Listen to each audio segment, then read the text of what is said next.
কর্মক্ষেত্র বদলের প্রতিবাদে এবারে বিধায়কের দ্বারস্থ হলেন রায়গঞ্জ হাসপাতালে কর্মরত পৌরসভা কর্তৃক নিযুক্ত সাফাই কর্মীরা। শনিবার হাসপাতালে কর্মরত সাফাই কর্মীরা সকলে মিলিতভাবে বিজেপির জেলা পার্টি অফিসে এসে উপস্থিত হন। সেখানে তারা বিধায়কের সঙ্গে দেখা করেন।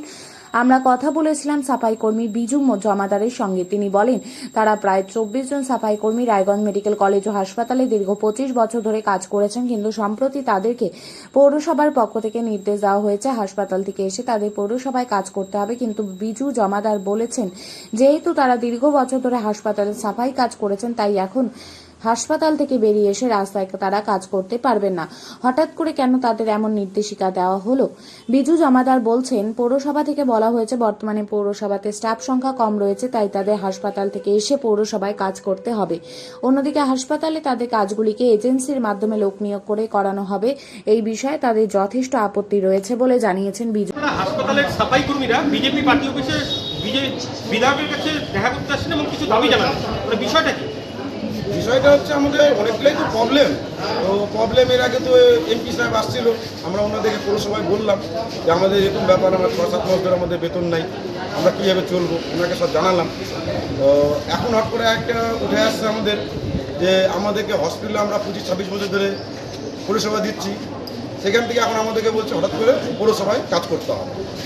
এবার যাই না কার অর্ডার এটা, আমরা তো অত ভিতরে যেতে পারবো না। এখন অর্ডারটা আমাদেরকে এসডিও সাহেব এখন বর্তমানে আমাদেরকে বলছে পৌরসভায় তোমাদের কাছে কাজ করতে হবে। আমরা বললাম যে পৌরসভায় যে আমরা কাজ করতে তো পারবো না। আমরা এখন এমএলএ সাহেবকেও বলছি, এর আগেও আমরা এমপি সাহেবকে এমএলএ সাহেবকে বলছিলাম যে আমাদের কিছু ভোট করে এরকম ডাইকে নেয়, আমরা তো পারবো না। আমরা 26 বছর ধরে হসপিটালে পরিষেবা দিয়ে আসছি, যদি আমাদের ভোট করে বলে আমরা পৌরসভায় আইসে ট্রলিতে কাজ করবো, ড্রেনে কাজ করবো, আমরা তো পারবো না। আমরা কিন্তু হসপিটালে বিভিন্ন ধরনের নোংরা পরিষ্কার করি, কিন্তু আমরা এই কাজটা করতে পারবো না। কিন্তু ওনাদের যদি এটা দাবি না, আমাদের দাবিটা না মানে, তাহলে আমাদের কী করতে বাধ্যতা বলে কাজ ছাড়িয়ে দিতে হবে। এই অর্ডারটা দিল কেন এখন আমরা তো ঠিক বুঝে উঠতে পারতেছি না, কারণ ওনারা বলছে যে ওনাদের স্টাফ পৌরসভায় কম আছে, আর আমরা যেখানে কাজ করতাম সেখানে এজেন্সিকে দিয়ে কাজ করাবে। তা আমরা বলছিলাম যে এজেন্সিকে দিয়ে কোনো কাজ করাবেন, তাহলে ওই কাজটা আমাদেরকে দিয়ে করান, আমাদেরকে এজেন্সির মাধ্যমে নিয়ে নেন। আমরা এই কথাটাই ওনাদের কাছে প্রস্তাব রাখছি। আমরা হসপিটালে আছি, শিশু এবং হচ্ছে বাচ্চাদের চাইল্ড ওয়ার্ড দিয়ে, করিডোরগুলো দিয়ে, বাউন্ডারি দিয়ে এবং এমএসপির ঘর দিয়ে আমরা আছি মোট 24 জন। আমরা চাচ্ছি যে আমাদেরকে হসপিটালে যদি রাখা হয় খুব ভালো হয়। হসপিটালে থাকলে পরে আমাদের মানে আমরা যে কাজটা করে আসি সেটা আমরা করে তুলতে পারবো। যদি যেরকম সিস্টেম বলবে সেই সিস্টেম অনুযায়ী কাজ করবো, আমরা সেই সিস্টেমেই কাজ করবো। মর্নিং ইভিনিং নাইট ডিউটি করে তাও করবো আমরা। এমএলএ সাহেব তো আমাদেরকে বলে গেলেন যে এই প্রস্তাবগুলো তোমরা হচ্ছে আমরা এমপি সাহেবকে নিয়ে বসবো, তখন তোমরা এই প্রস্তাবগুলো দিও। তো আমরা এমএলএ সাহেবকে বললাম যে স্যার 1 তারিখে তো ডেট দিচ্ছে, আপনারা যদি 1 তারিখে আগে আমাদের সঙ্গে বসতেন তো খুব ভালো হতো। বেতনের সমস্যা এখন অব্দি মিটে নাই, তবে এমপি সাহেব এমএলএ সাহেব আমাদের সঙ্গে দেখা করছিলেন, বলছিলেন যে তোমাদের খুব দ্রুতভাবে আমরা চেষ্টা করছি যে তোমাদের সবগুলা বকেয়াগুলো মিটাই দেওয়ার চেষ্টা করছি। আমাদের মোটামুটি কারো 6 মাস, কারো 7 মাস, কারো 4 মাস, কারো 5 মাস এই আছে।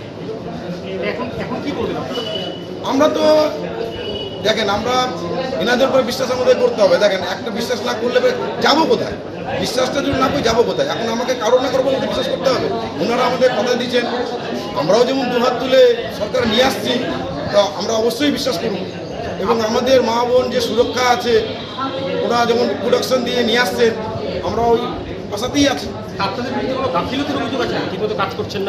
গাফিলতি আমরা তো বলছিলাম যে আমাদের যখন আমরা প্রচুর পরিমাণে স্টাফ, মানে 22 জন স্টাফ ছিল আমরা চাইল্ড ওয়ার্ডে, তখন ছিল 4 জন সুপারভাইজার, কিন্তু এখন সুপারভাইজার দায়িত্বে আছে এখন 1 জন।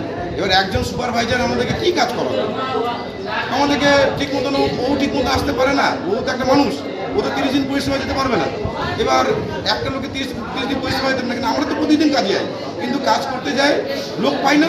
আমরা কি করবো? আমাদেরকে যে আমি ঝাঁটা কোদাল নিয়ে বেরোবো, আমার কোথায় কাজ, কী কাজ আমাদেরকে জানাবে তো, কোথায় নোংরা আছে, কোথায় কী আছে, সেটা আমাদেরকে না জানাবে আমরা কাজটা করবো কী করে?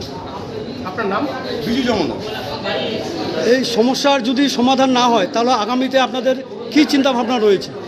আমরা দেখেন, এতদিন যাবৎ একটা মানে বদমাইশ দল ছিল, এখন যেহেতু একটা ভালো দল আসছে, আমরা এতদিন যখন ওদেরকে সময় দিচ্ছি, আমাদেরকে এদেরকেও তো কিছুদিন সময় দিতে হবে। এদেরও তো পরিকাঠামোর ব্যাপার আছে, ফাইলপত্র হ্যান ত্যান এগুলো ব্যাপার আছে। তো এগুলা যদি ওরা নাড়াঘাটা না করে তাহলে কী করে বুঝবে যে কোথায় কী ঘাবলাটা আছে?